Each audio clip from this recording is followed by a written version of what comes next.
Nice having you with me this morning. We're having a quick look again at desire. But let me quickly, and I just review what I taught the last time. I just quickly, I believe I have to say this clearly. God wants to fulfill the desires of His children. You know, Bible says it very clear. Psalm 37 verse 4. It says that very clearly. Let's look at it, so that it will not be seen that one is having a teaching that says that God doesn't want to meet our desire. It says that delight thyself also in the Lord, and He shall give thee the desires of thy heart. So God wants to meet your desire, but the key thrust of it is the first part again. Delight thyself in the Lord. So what does that mean? That means key in to the Lord. Let there be that frequency with you with the Lord, and your desires will begin to come to place. And that is exactly what we are. That's exactly what one is emphasizing again and again. The need to have God-inspired desire. The need to have God-inspired desire. There's a frequency where God begins to inspire the desire of His children. Oh, you are not a robot. But as you begin to move into a place of walking with the Lord, you begin to see that God begins to stir up desires in your heart. God begins to stir up things in your heart. God begins to stir up burdens in your heart. And you begin to see things you didn't see before. Many times the challenge we humans is that our focus is just within ourselves. We look more about ourselves. We're thinking more about, just me, my family, my this, my that. So we're highly limited. But when God comes into the mix, God begins to permit you to see that thing which you did not see before. It begins to expand your desire. And as you begin to expand your desire, you get to a place where your desire and His become one. And when your desire and His become one, then things begin to happen. Then resources can come in. Then when you talk about vision is when God reveals His own desire to you. When He begins to show you possibilities that you never thought could happen. He reveals tomorrow, yes, but also show you possibilities that you never thought could happen. So vision happens when God takes you above even where your resources are. Because generally our desires are limited to our resources. Our own desires are limited to our resources. So it's highly limited. But God's desires are limited to His resources, which is unlimited.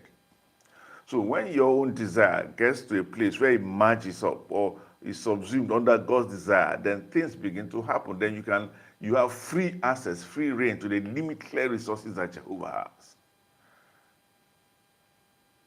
You get to a place, finally, you turn around. Not only did your desire come to play, to pass, but you yourself, you were changed, you were transformed in the process of fulfilling that particular desire. You realize that at the end of the day, you are no more the same. Something has happened to you. And people that even know you, when they look at you, they wonder that what happened to this is the person. This is not the person that I used to know. Where did he have this ability? Where did he have this capability? Is this not the son of Joseph? And not his brothers here with us? Where did all these giftings come from? Where did all these capabilities come from? Where did he get all these things? What happened? The desires of God have come in now. And those desires of God now move you into a place where you can tap into His limitless resources.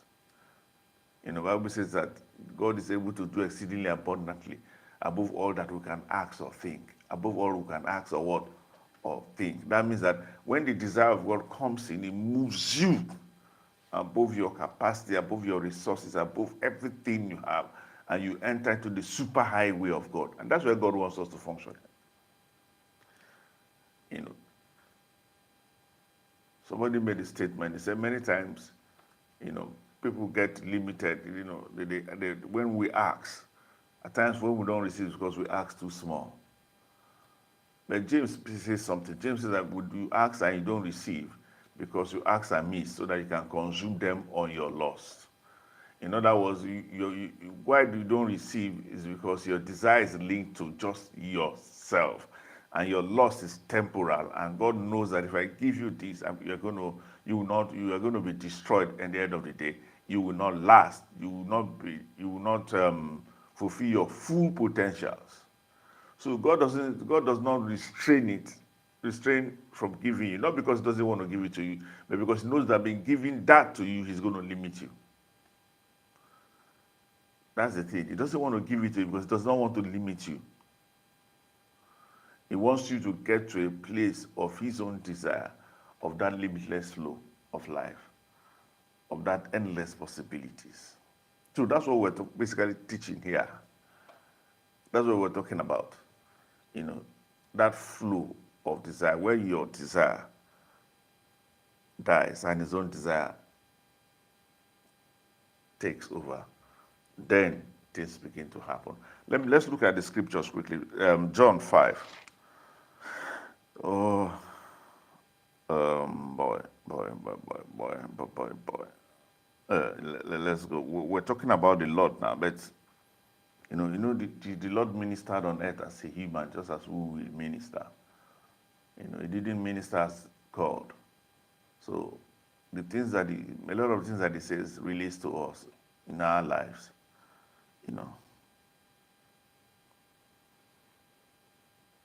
Yeah, let me look at it. John chapter 5,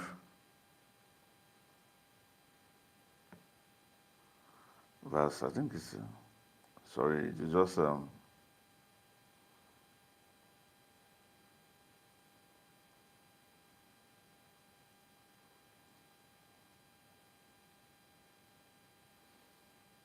okay, look at it, yeah. It says something. Verse 40, and you will not come to me that you might have life. Then He said, I receive not honor from men. He said, I receive not honor from men.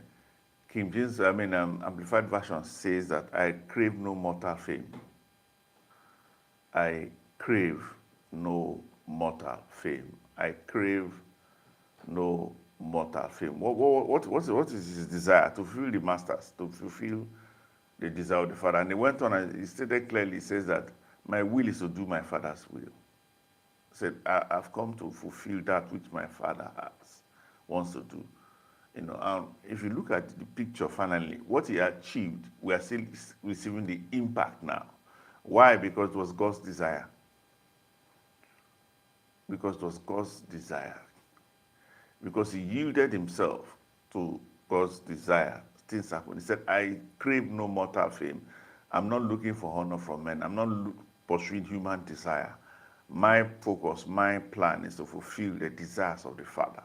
And because His plan was to fulfill the desires of the Father, the impact that God's gotten from it, we are still feeling now. Child of God, as you begin to move forward into that place of God-controlled desire, where the desires what that moves you is not just your need, but what God lays upon your heart. As you begin to flow in that particular dimension, things will happen in your life. Things will happen that you will never believe that were possible. Believe me. God bless you.